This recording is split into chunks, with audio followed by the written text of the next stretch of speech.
படைச்ச சர்வேஸ்வரனாகிய தெய்வம் தன்னுடைய ஒரே பேரான குமாரனை இந்த உலகத்துல கொடுக்கறதுக்கு அவர் எந்த ஸ்டாண்டர்ட்ஸுமே பார்க்கல. அவர் பார்த்தது என்ன, அவங்க என்னோட பிள்ளைகள், அவர்கள் என்னுடைய ஜனம், அவங்கள மீட்டெடுக்கிறதுக்காக நான் இதை பண்ணுவேன் அப்படின்னு கிறிஸ்து தன்னையே பலியாக ஒப்பு கொடுத்ததை பார்க்கிறோம். இன்றைக்கு ஒருவேளை நீங்க நேசிக்கிற அந்த பர்சன், உங்க ஹஸ்பண்ட், உங்க ஸ்பௌஸை நீங்க ஒரு கண்டிஷன்ஸின் அடிப்படையில் இதெல்லாம் எனக்கு இந்த கண்டிஷன்ஸ்லாம் மீட் ஆனாதான் எனக்கு அந்த லவ் வருது அப்படின்னு நீங்க சொல்றீங்கன்னா, கிறிஸ்து நம்மளை எப்படி அக்செப்ட் பண்ணாரு? நம்மளுடைய குறைவுகளோட, நம்மளுடைய ஃபிளாஸோட அவர் நம்மளை அக்செப்ட் பண்ணிக்கிட்டாரு.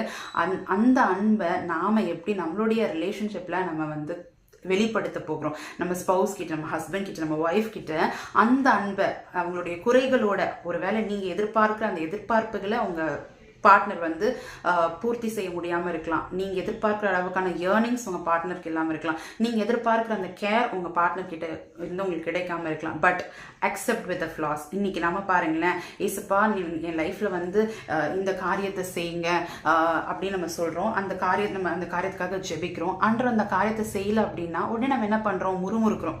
அவரோட அன்பை நம்ம பார்க்காம, எனக்கு இந்த காரியத்தை நீங்கள் செய்யலை, இனிமேல் நான் உங்ககிட்ட பேச மாட்டேன், நான் சபைக்கு வர மாட்டேன், நான் ஜெபிக்க மாட்டேன் அப்படின்னு சொல்லி நம்ம கோச்சிட்டு போறோம். அப்ப அந்த இடத்துல நம்ம எப்படி நம்மளுடைய அன்பை நம்ம காட்டுறோம்? நம்ம அன்பு எதை பேஸ் பண்ணிருக்கு?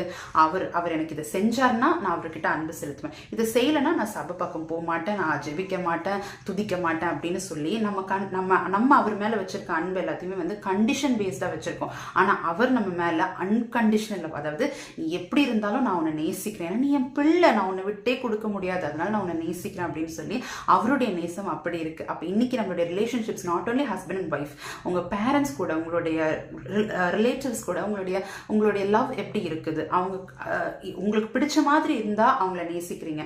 ஆனா அவங்க கிட்ட இருக்கிற ஃபிளாஸையோட சேர்த்து உங்களால நேசிக்க முடியுதா? அவங்க கிட்ட இருக்கிற குறைகள், அவங்களோட கேரக்டர்ல இருக்க குறைகள், அவங்களுடைய பிஹேவியர்ஸ்ல இருக்க குறைகள், அதோட சேர்ந்து அவங்க கிட்ட இருக்கிற பாசிட்டிவ் அண்ட் நெகட்டிவ் ரெண்டுமே ஏத்துக்கிட்டு உங்களால அவங்க நேசிக்க முடியுதா? இந்த செல்ஃப் எவாலுவேஷன் கொஸ்டினை இந்த நாள்ல கேளுங்க. உங்க ரிலேஷன்ஷிப்ல கிறிஸ்துவின் அன்பை, கிறிஸ்து எப்படி நம்ம பாவிகளா இருக்கு, பலனற்றவளா இருக்கும்போது நம்ம நேசித்தாரோ, அவரோட நேசம் குறையவே இல்லை. பாருங்களேன், வசனம் தெளிவாய் சொல்லுது.